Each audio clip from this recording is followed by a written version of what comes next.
ये मोदी की नीति का ही कमाल है कि भारत दिन रात चौगनी और तेज रफ्तार के साथ आगे बढ़ रहा है। चाहे वो कोई भी क्षेत्र हो, हर क्षेत्र में भारत बड़ी ही तेजी के साथ आगे बढ़ रहा है। इसी कड़ी में मोदी सरकार की नीति का कमाल है कि विदेशी मुद्रा भंडार में लगातार तीसरे सप्ताह तेजी देखने को मिली है। और रिजर्व बैंक के आंकड़ों पर गौर करें तो पता चलता है कि भारत का विदेशी मुद्रा भंडार 22 मार्च को खत्म हुए हफ्ते में 1.02 अरब डॉलर से बढ़कर 406.66 अरब डॉलर के स्तर पर पहुंच गया है। विदेशी मुद्रा आस्तियों में भारी वृद्धि होने के कारण ये वृद्धि संभव हुई है। इससे पिछले हफ्ते विदेशी मुद्रा भंडार 3.6 अरब डॉलर से बढ़कर 405.6 अरब डॉलर हो गया था। आरबीआई ने इस बयान को जारी कर कहा कि समीक्षाधीन हफ्ते में विदेशी मुद्रा भंडार का अहम हिस्सा यानी विदेशी मुद्रा संपत्तियां 1.03 अरब डॉलर से बढ़कर 378.805 अरब डॉलर हो गई है। यहाँ पर एक और बात आपको बताते चले कि देश का विदेशी मुद्रा भंडार इससे पहले 13 अप्रैल 2018 को खत्म हुए 42,602 अरब डॉलर के रिकॉर्ड उच्च स्तर पर पहुंच गया था। और ये सब हुआ है मोदी सरकार की दूरदर्शी, साफ और मजबूत निर्णय और बोल्ड फैसले लेने की वजह से। क्योंकि अगर सरकार दूरदर्शी हो और फैसले लेने में सक्षम हो तो किसी भी देश का इसी तरह परिणाम आता है जैसे भारत का आया है। क्योंकि एक मजबूत सरकार के मजबूत निर्णय ने ये सब किया है और ये हुआ है मोदी नेतृत्व की वजह से। जो भी हो, लोकसभा चुनाव का ऐलान हो चुका है और जनता अगले 5 साल के लिए अपने नए नेता का चुनाव कर रही है। अब देखना होगा कि जनता मोदी को चुनती है या फिर किसी और को।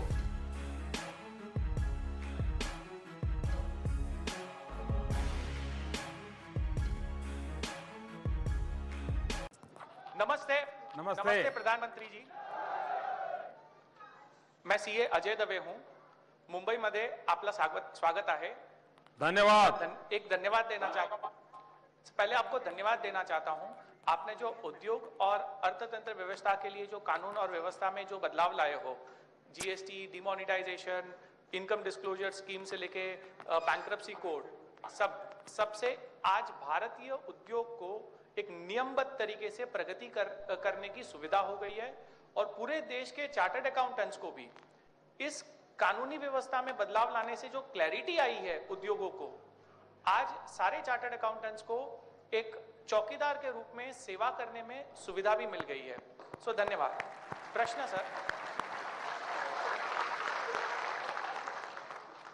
सर, हमारा प्रश्न ये है सर, बालाकोट में जो आपने करके दिखाया वो गजब हो गया और सबका सीना गर्व से फूल गया है।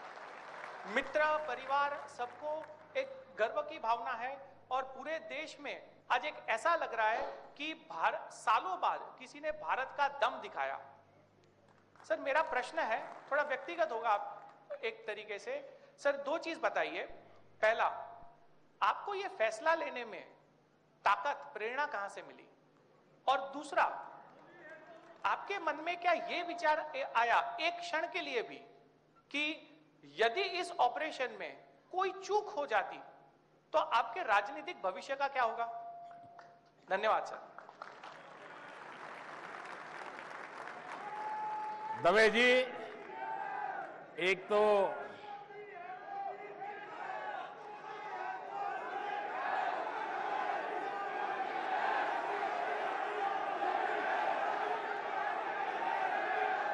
दवे जी, आपने अपना बात की शुरुआत में किया कि बालाकोट मैंने किया। जी नहीं, बालाकोट मैंने नहीं किया है, देश के जवानों ने किया है।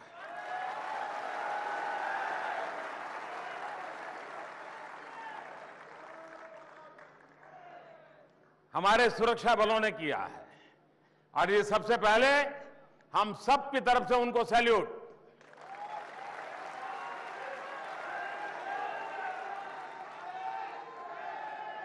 जहां तक निर्णय का सवाल है, देखिए, इस देश में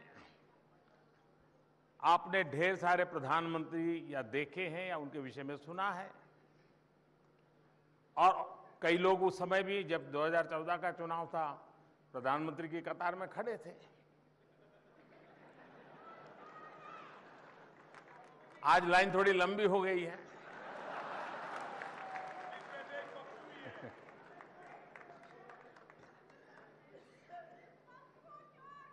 अगर मोदी अपने राजनीतिक भविष्य का सोचता, ऐसा होता तो ऐसा होता, ऐसा होता तो ऐसा होता, तो वो मोदी नहीं होता।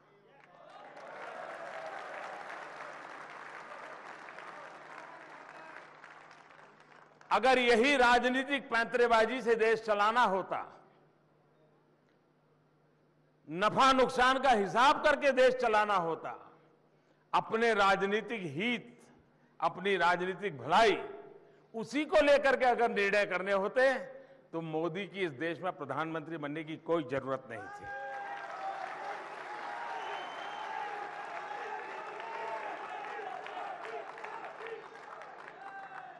बहुत सारे लोग हैं, 70 साल तक चलाया है, मेरे जैसे व्यक्ति की क्या जरूरत है? और इसलिए मेरे लिए देश सबसे ऊपर होता है। 125 करोड़ देशवासी मेरे लिए सबसे ऊपर होते हैं, और मेरा है क्या?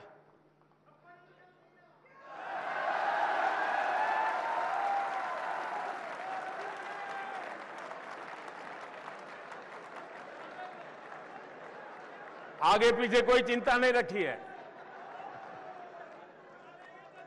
दूसरा, मुझ जैसे राष्ट्रीय राजनीति में अनजान व्यक्ति को 30 साल के बाद देश की जनता ने पूर्ण बहुमत दिया है।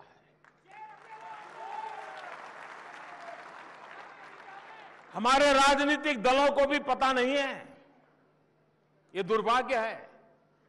पूर्ण बहुमत वाली सरकार ये अपने आप में देश के लिए बहुत महत्वपूर्ण होती है, बहुत बड़ी ताकत होती है। आज दुनिया में भी हिंदुस्तान की बात सुनाई देती है, उसका कारण मोदी है, उससे ज्यादा ये पूर्ण बहुमत की सरकार है। दुनिया का कोई नेता जब मुझसे हाथ मिलाता है या गले लगता है, गले पड़ता नहीं है,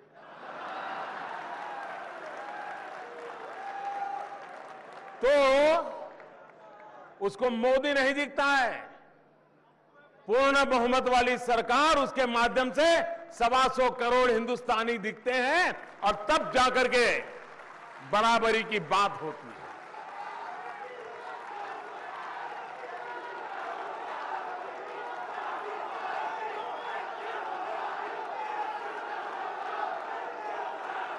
तीसरी बात,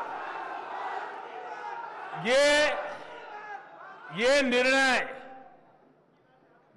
मैं इसलिए कर पाया, मुझे मेरी सेना पर भरोसा है।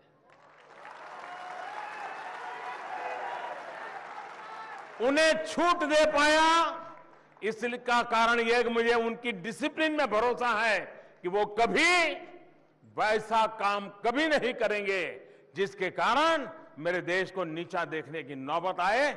इसलिए उनके सामर्थ्य पर भरोसा और उनके डिसिप्लिन पर विश्वास, इसके कारण उनके हाथ में इतना बड़ा निर्णय देने की मुझ में ताकत थी।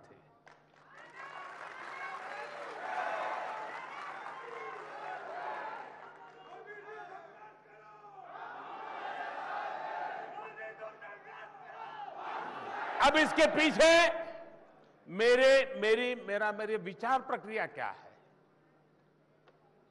हो सकता है शायद दवे यही जानना चाहते हो। देखिए, ये आतंकवाद से हम 40 साल से पीड़ित हैं। कौन ये पाप करता है सारी दुनिया को पता है। रिमोट कंट्रोल कहां है सबको मालूम है, आतंकवादियों के आका कहां बैठे हैं सबको मालूम है, और वे आए मारे चले जाए। मुंबई में आए, अनेक लोगों को मार के चले जाए, उरी में आए। अब मुझे बताइए, हमारे सेना के जवान रोज लड़ रहे हैं, थोड़ा देर पता चले इस कोने में है तो पहुंच जाते हैं, और सुबह टीवी चालू करो तो पता चल रहा है हाँ वहां चल रही है गोलियां, वो हिम्मत के साथ कर रहे हैं। लेकिन ये कब तक चलेगा? और तब मैंने तय किया कि अब ये जहां से कंट्रोल होता है खेल वहीं खेला जाएगा।